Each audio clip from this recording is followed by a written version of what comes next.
continuidade então ao curso dos dons, vamos falar agora dos dons de serviço. Romanos 12, versículos 6 ao 8, temos profecia como mensageiro, ministério como serviço, ensino, exortação, repartir, presidir e compaixão. Esses dons se envolvem muito mais com a diaconia, que seria o serviço cristão. Em Marcos 10:45 está escrito: o Filho do Homem não veio para ser servido, mas para servir e dar a sua vida em resgate de muitos. Vamos falar então agora sobre os 7 dons de serviço. Falamos já dos dons do Espírito Santo e dos dons ministeriais, agora são os dons de serviço. Todo cristão deve exercer a sua diaconia como forma universal. A palavra diaconia significa serviço. Mas o Senhor concedeu alguns dons relacionados diretamente com a diaconia ou serviço cristão. Todos os dons bíblicos fazem parte da diaconia, porém os dons de serviço manifestam indubitavelmente a expressão do que é ser um servo de Cristo na íntegra, certo? Vamos fazer agora uma análise então didática de cada um dos 7 dons de serviço. Primeiro, profecia. Sabemos que existe profeta do Antigo Testamento, que era inspiracional, que se dividiam em haviam classes de profetas no Antigo Testamento, profetas culticos, profetas reais, profetas não literários, e também havia os profetas literários, que se dividiam em maiores ou menores.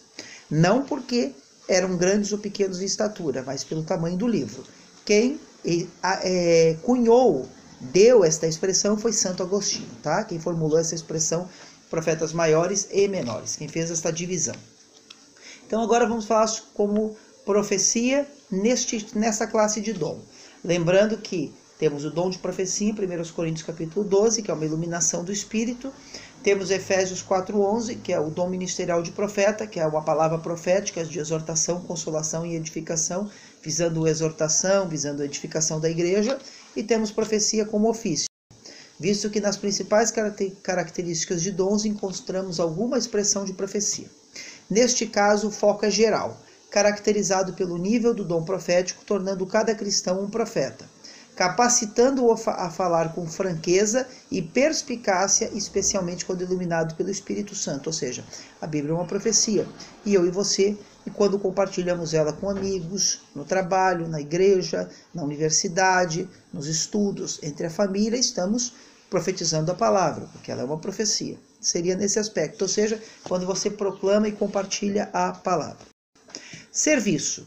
Atos 6, versículos 1 ao 7, temos a instituição dos 7 diáconos.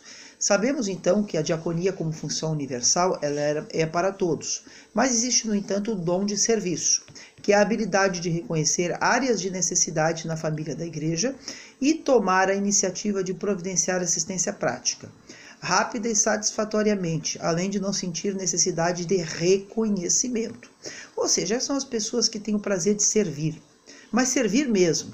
Servir para ajudar, para contribuir, e não para ser reconhecido, seja dentro da igreja ou fora dela. Pessoas que têm o prazer de servir à liderança, aos membros, à comunidade e a todos, com amor e com carinho, com o coração desprovido. Tá? É um dom maravilhoso. Quando você vê aquela pessoa que está sempre se colocando à disposição dos outros, essa pessoa possivelmente pode ter o dom de serviço. Ensino. Trata-se da capacidade sobrenatural dada pelo Senhor para ensinar as verdades da palavra de Deus, independente do serviço de mestre. Ou seja, existe o dom ministerial de mestre, mas existe também o dom vocacional de ensino. Nem todos que ensinam são mestres e nem todos que são mestres são ensinadores. Mas, de um modo geral, esses dons se complementam. Tá? Russell Norman Champlin, no original grego, encontra-se assim descrito o referido versículo. Segundo o Dr. Russell Norman Champlin, o que ensina, esmere-se no fazê-lo. Ou seja, deve haver esmero no ensino, ou seja, todo aquele que ensina deve conhecer didática, pedagogia, deve amar o estudo, o conhecimento, seja o método dedutivo, o método indutivo, ou seja, deve amar o expor o texto também com regras e com didática. Este dom inclui o aconselhamento, o discipulado, o ensino nos vários âmbitos da vida, certo? Seja também através da pregação didática, da aula, do seminário, enfim, dos conteúdos que envolvem o ensino.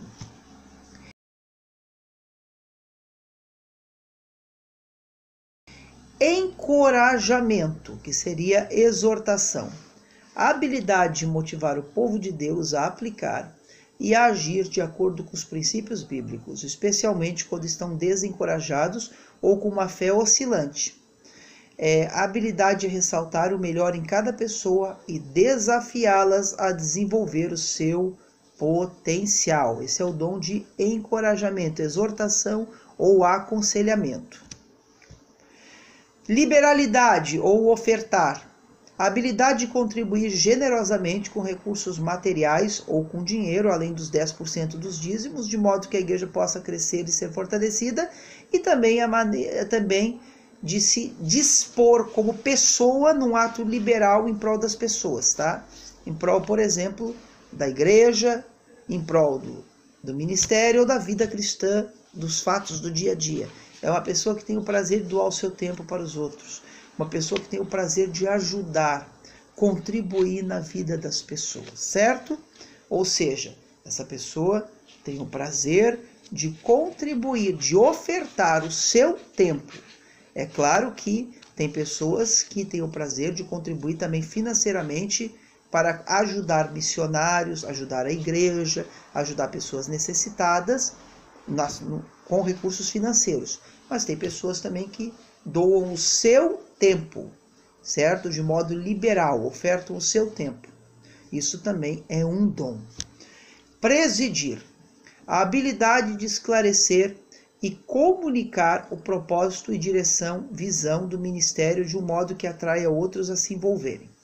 A habilidade de motivar outros pelo exemplo do trabalho em equipe. Incentivar a atingir os alvos ministeriais, ou seja, presidir pequenos grupos. Ou, portanto, são pessoas que lideram grupos menores, são líderes, tá? Presidir seria um dom de liderança. Ou seja, é dom voltado para o campo da liderança, que contribui com a igreja em áreas estratégicas, como administração eclesiásticas, por exemplo, gestão de grupos, gestão de ministérios, gestão de escola bíblica, de escola teológica, enfim, tudo voltado para a área da gestão e da liderança. O dom de misericórdia e compaixão pode ser definido como uma compaixão inibidora ou uma obra feita com consciência e prazer, em vez de ser apenas algo apenas diário, mecânico e por obrigação. Pode também ser definido como a expressão da benignidade, da bondade e da compaixão pelo próximo. Por exemplo, é quando você tem o prazer de fazer um sopão na madrugada para pessoas que vivem à margem da sociedade. É quando você tem o prazer de visitar o presídio, é quando você tem o prazer de visitar os hospitais, é quando você tem o prazer de promover o evangelismo, mas não apenas ganhar almas, mas também investir o seu tempo, porque isso não é gastar o tempo, investir o seu tempo em ajudar as pessoas com práticas de misericórdia e compaixão, tá? Então, esses são os dons de serviço. Repassamos profecia, como ofício, serviço, como diaconia, ensino, tá? Uma diferença, o mestre, o ensino é mais profundo. O dom de ensino, o ensino pode ser mais prático. Tem pessoas que têm o dom de ensino, não têm o dom de mestre, então eles têm um ensino mais prático.